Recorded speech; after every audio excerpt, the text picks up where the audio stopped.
Ya, saudara, terima kasih Anda masih bersama kami di Berita Utama. Seperti biasa, pada segmen ini kami akan hadirkan sejumlah berita pilihan yang menjadi ulasan berita utama dalam sepekan ini yang biasanya kami ulas untuk Anda. Dan ini adalah beberapa berita menarik yang bisa Anda simak. Yang pertama adalah tentang calon dokter spesialis Aulia Risma Lestari yang memilih untuk mengakhiri hidupnya sendiri.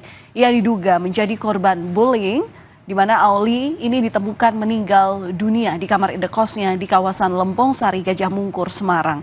Polisi menyebut korban kerap bercerita ke ibunya betapa beratnya pendidikan yang tengah ditempuh yang tertuang dalam buku harian. Dari penyelidikan sementara, saat olah tempat kejadian perkara, polisi menemukan jarum suntik yang masih ada cairan yang diduga merupakan obat anestesi. Diketahui obat keras itu tidak boleh disuntikan langsung ke tubuh, melainkan harus melalui infus.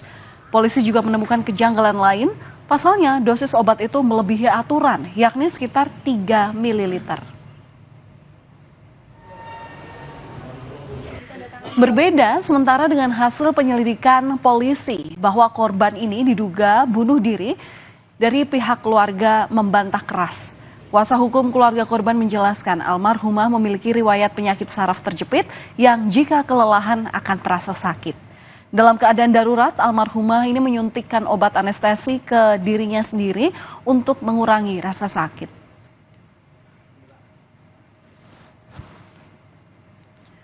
Namun Kementerian Kesehatan berkata lain, pihaknya menemukan adanya indikasi bullying atau perundungan. Menteri Kesehatan bahkan mengklaim ia memiliki bukti bahwa korban ini mengalami tindakan bullying. Berbekal dengan bukti-bukti itu, Menkes kemudian menghentikan sementara operasional program studi anestesi di Universitas Diponegoro Semarang, tempat korban menimba ilmu. Praktek bullying ini di Indonesia sudah sangat lama terjadi. Ya. Banyak masukan saya terima dari mahasiswanya, banyak masukan saya terima dari orang-orang tuanya, dari pasangannya. Orang tuanya itu juga banyak yang menteri-menteri yang memberikan ke saya. Dan ini harus diselesaikan, ya, harus dipotong tuh jalurnya. Kita juga pernah kan melakukan screening mental terhadap para PPDS ini, dan banyak kan memang yang ingin bunuh diri. Dan kita minta juga agar pendidikan anestesi di Universitas Diponegoro dan di Rumah Sakit Karyadi itu harus dirapikan, harus dibereskan. Merespons pernyataan Menkes, Universitas Diponegoro membantah penyebab dari kematian mahasiswi program pendidikan dokter spesialis anestesi yang ditemukan tewas di kamar indekos karena dugaan bullying. Undip memastikan tewasnya korban ini karena masalah kesehatan yang memengaruhi proses belajar yang sedang ditempuhnya. Bahkan Aulia disebut sempat mempertimbangkan untuk mengundurkan diri dari pendidikannya. Hasil investigasi internal kami bahwa itu tidak benar, ya, jadi bukan dari perundungan. Almarhumah selama ini merupakan mahasiswi yang berdedikasi dalam pekerjaannya. Namun demikian, almarhumah mempunyai problem kesehatan yang dapat mempengaruhi proses belajar yang sedang ditempuh. Berdasarkan kondisi kesehatannya, almarhumah sempat mempertimbangkan untuk mengundurkan diri. Untuk melengkapi penyelidikan, polisi memeriksa rekaman kamera pemantau atau CCTV di lokasi tempat indekos Dr. Aulia. Polisi juga akan memeriksa beberapa rekan kerja dan lingkungan pertemanan korban pada pekan depan. Selain itu, polisi pun ke rumah korban di Tegal untuk mencari catatan dari tulisan tangan Aulia supaya bisa dicocokkan dengan catatan yang ditemukan di tempat kejadian perkara. Untuk membantu kerja kepolisian, Menteri Kesehatan mengirimkan tim audit ke Universitas Diponegoro guna mengusut meninggalnya calon dokter spesialis Aulia. Jika dugaan perundungan terhadap Aulia ini terbukti, Menkes menegaskan akan memberikan sanksi tegas kepada pelaku.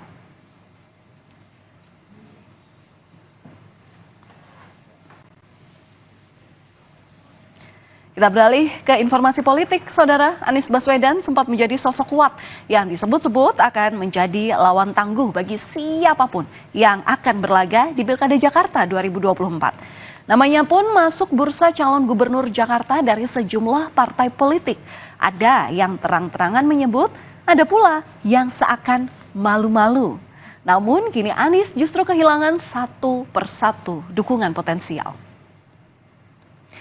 Tingginya elektabilitas membuat Anies pede alias percaya diri dan tak terbersit ke jalur independen karena yakin bisa menggait partai untuk mengusung ke Pilkada Jakarta. Hasil survei Litbang Kompas salah satunya, Saudara, pernah menunjukkan kalau potensi Anies ini cukup menjanjikan menjadi bakal calon gubernur. Survei Litbang Kompas pada tanggal 15 hingga 20 Juni 2024 lalu menunjukkan kalau Anies Baswedan ini memiliki elektabilitas tertinggi di Jakarta. Elektabilitas Anies bahkan berada di angka 29,8%.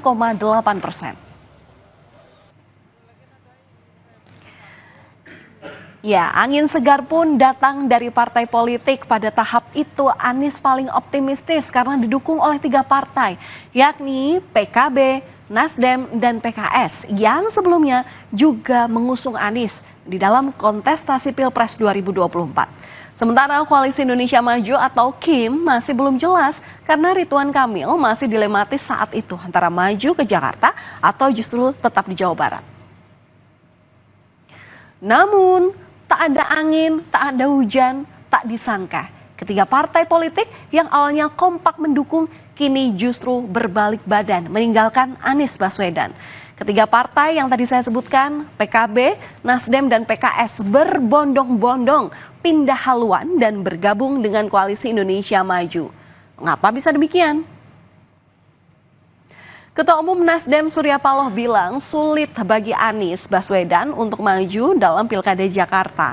Meski tak menyebut secara detail, Surya Paloh menegaskan Nasdem tidak bisa sendirian dalam mengusung Anies.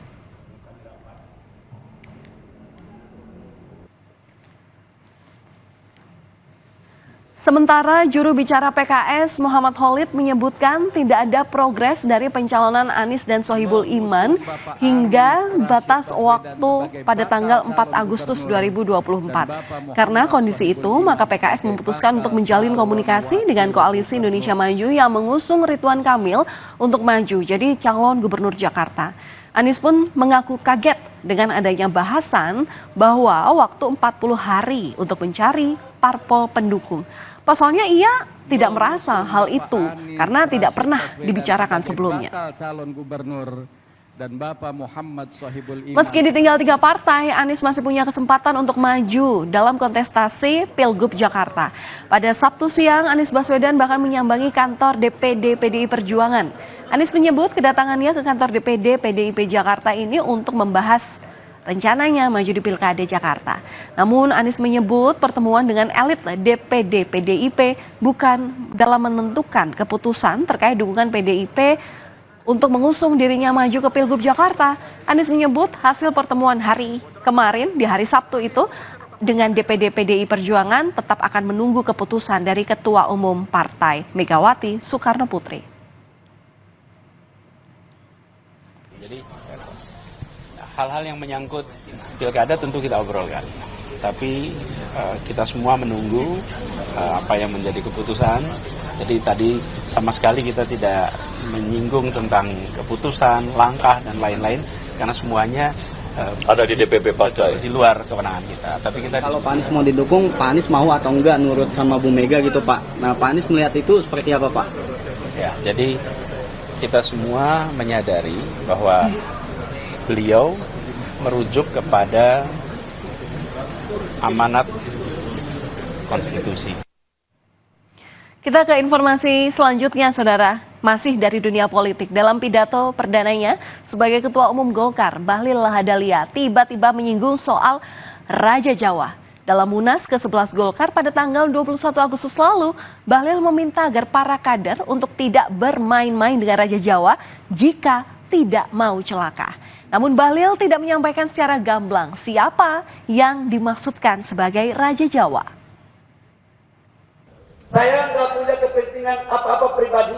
Kepentingan saya ke depan adalah Golkar harus lebih baik dari sekarang.